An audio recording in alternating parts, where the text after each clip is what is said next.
también a las acusaciones nucleares entre Rusia y Ucrania. Nosotros vamos a analizar todos estos asuntos con Abud Ongi, analista geopolítico. ¿Qué tal, Abud? Muy buenas tardes. ¿Qué tal, Sergio? Buenas tardes, saludos. Encantados de volver a tenerte por aquí en un día con muchos asuntos, muchas cuestiones que tratar y un día en el que volvemos a mirar a Irán, pendientes de estas conversaciones de mañana en Ginebra, estas conversaciones indirectas y con un Trump, bueno, pues que sigue elevando sus amenazas, empieza a mostrar sus cartas, sobre todo con este discurso del Estado de la Unión donde Abud parecía que daba los motivos para atacar a Irán. Yo creo que Trump no necesita motivos para atacar a Irán. Es una forma de justificarse ante la opinión pública de los estadounidenses.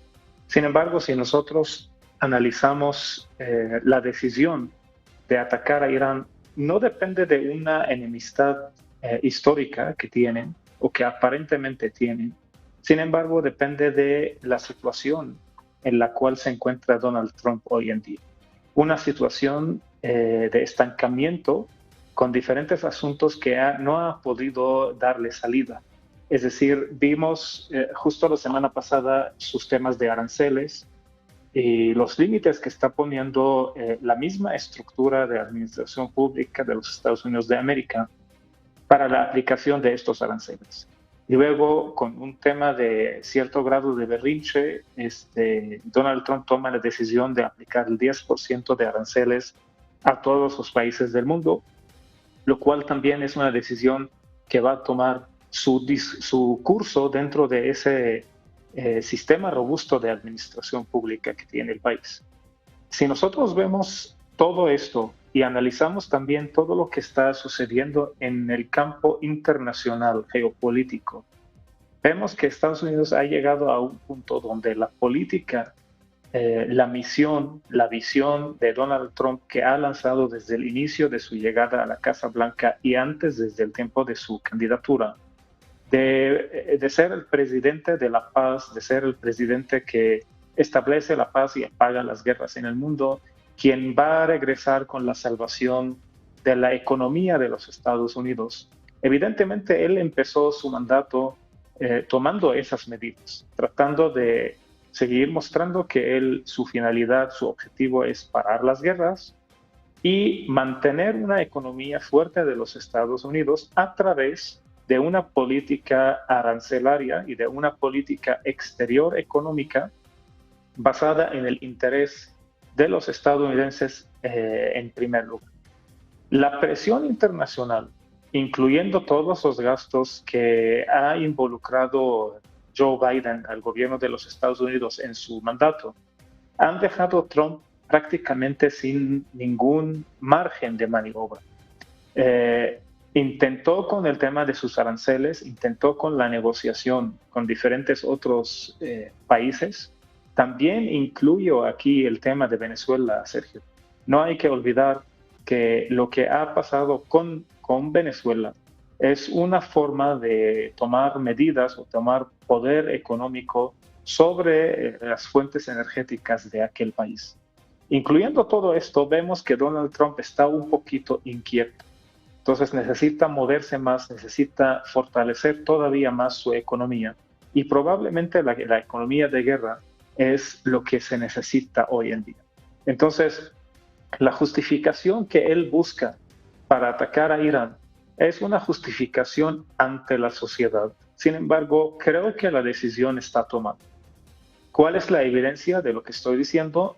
Todo el movimiento militar y el presupuesto involucrado en dicho movimiento alrededor de Irán. Es decir, todo el movimiento que ha generado Trump con sus tropas en sus bases militares alrededor, el tema del movimiento de los diplomáticos también en sus alrededores de Irán, todo eso indica que hay algo grande que va a suceder. Ahora, ese algo grande, como lo hemos mencionado en diferentes ocasiones, no necesariamente quiere decir una invasión a Irán como la invasión de 2003 contra Irak. No necesariamente así. Podría ser una operación quirúrgica donde ataca símbolos importantes del régimen iraní, incluyendo Ayatollah Khamenei, y todo el poder militar que está rodeando Irán es para protección y para tener un escenario, para actuar en un escenario diferente a lo calculado. Eso sería mi opinión de lo que podría pasar en Irán. Y como te dije al principio, yo no creo que Trump necesita una justificación.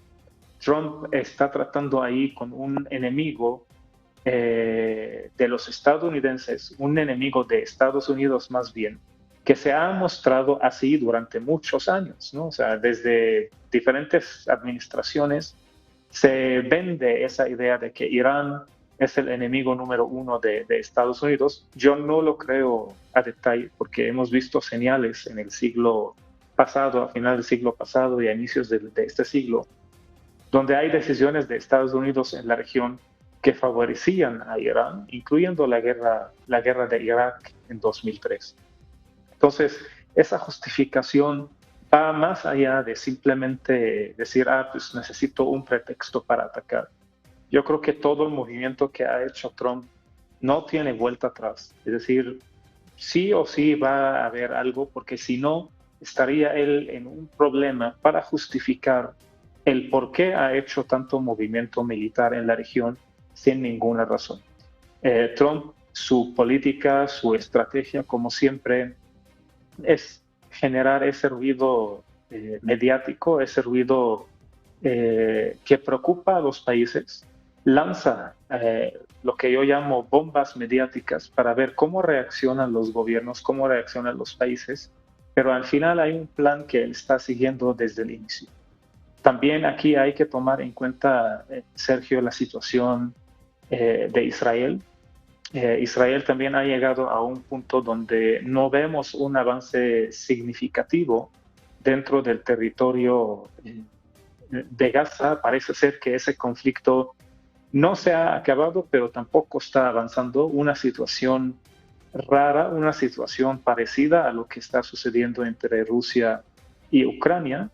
Y también ahí Israel, pues al final de cuentas, es el aliado número uno de Estados Unidos. Si Estados Unidos decide atacar, como creo que va a suceder de alguna manera u otra, Israel va a ser el brazo derecho en gestionar algunos tipos de los ataques o incluso los ataques completos.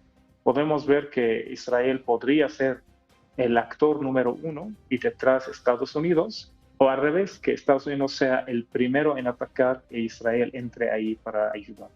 Entonces, creo que los siguientes días, Sergio, van a ser muy importantes en el tema del análisis, en el tema de observar todo lo que podría suceder en Oriente Medio, en Irán específicamente, y el impacto que podemos tener en el mundo.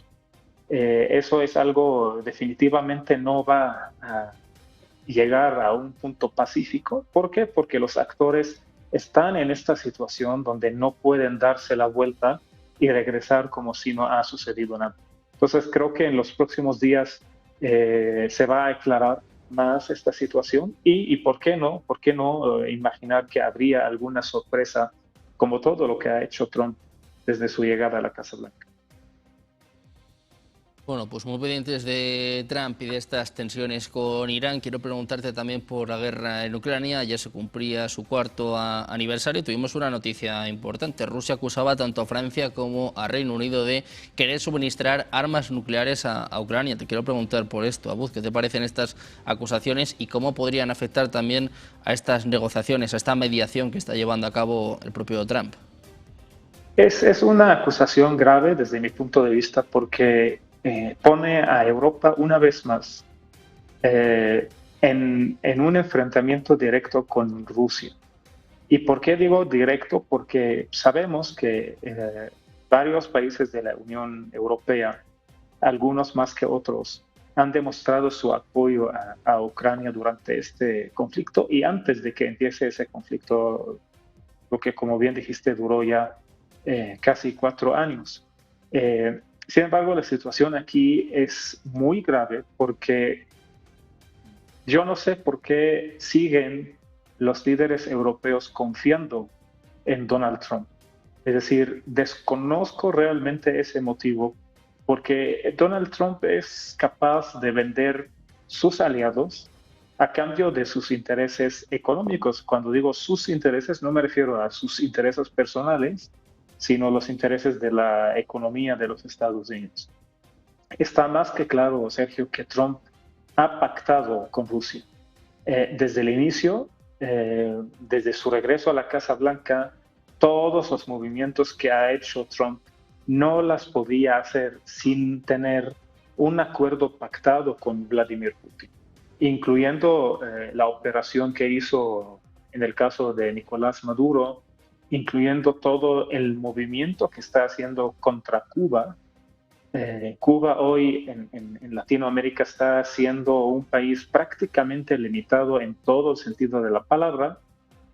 Los suministros energéticos se están prácticamente ahogando al país, y eso no lo puede hacer Trump sin tener realmente un pacto bien definido con Vladimir Putin.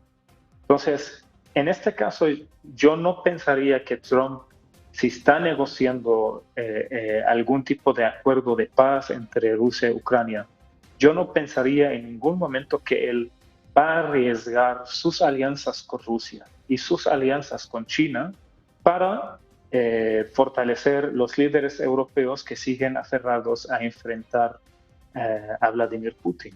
Es algo muy riesgoso esas acusaciones de parte de Rusia, porque es una evidencia más de que los líderes europeos están entre la espada y la pared. La pared que se llama Donald Trump, que no quiere negociar, no quiere soltar dinero de su lado, no quiere perder esas alianzas con Rusia. Y la espada, por el otro lado, que es la espada de Putin, que prácticamente tiene en sus manos la forma de presionar más euro.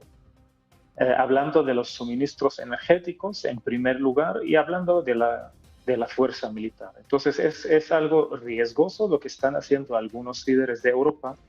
El conflicto entre Rusia y Ucrania no tiene un final como lo que se esperan, lo que esperan ellos, de tener paz, de que ya vamos a hacer un borrón y cuenta nueva.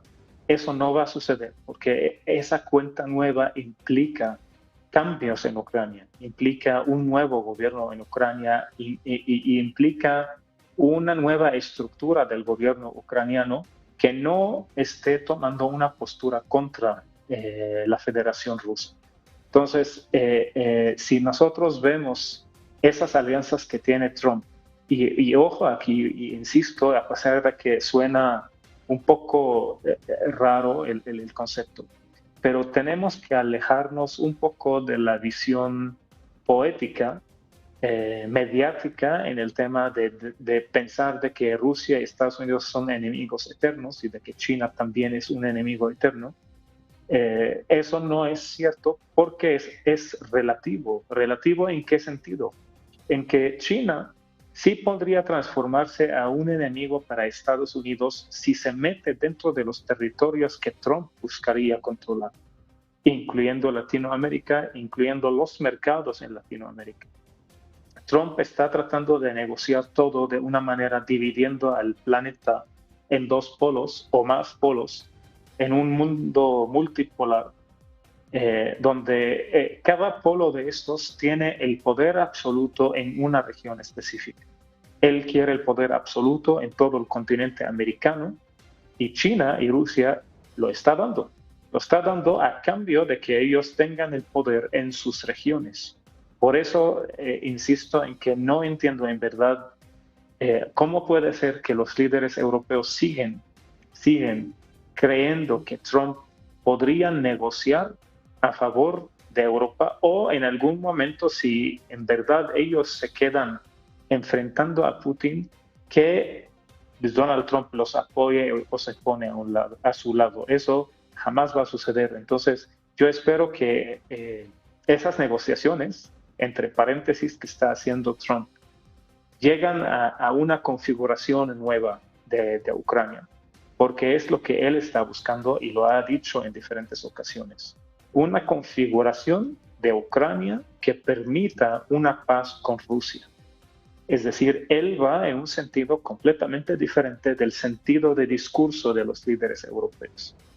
espero que en los próximos días realmente esas amenazas de Putin se quedan en el ámbito mediático nada más y que eso no escala a involucrar algunas partes de territorio europeo fuera de Ucrania dentro de un conflicto que podría salir de control, porque también no sabemos a detalle qué es lo que está pidiendo Vladimir Putin de Trump, es decir, ese alcance, ese espacio de maniobrar que Putin exige, que por el momento vemos que tiene prácticamente libertad absoluta en hacer lo que quiere dentro del territorio cercano a él, incluyendo Ucrania, pero no sabemos si él, para poder destrabar esta guerra, le interesa meterse en otros países o le interesa pues, realmente ver otras posibilidades.